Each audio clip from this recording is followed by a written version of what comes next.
23 नवंबर को इथियोपिया में एक भयानक वोल्केनिक एक्सप्लोजन हुआ।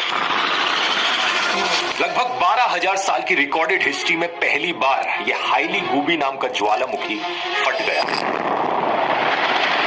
ये धमाका इतनी तेजी से, इतने अचानक से हुआ कि किलोमीटर दूर खड़े लोगों ने कहा कि उन्हें ऐसा लगा कि कोई बॉम्ब फट गया। इससे करीब 50,000 फीट ऊंचा ऐश क्लाउड निकला। ये राख का बादल इतना बड़ा था कि ये बड़ी ही आसानी से स्पेस से दिख रहा था। नक्शे में देखो, हवा के जरिए ये राख का बादल पहले ओमान और यमन के देश में गया और फिर धीरे धीरे पाकिस्तान और इंडिया तक पहुंच गया।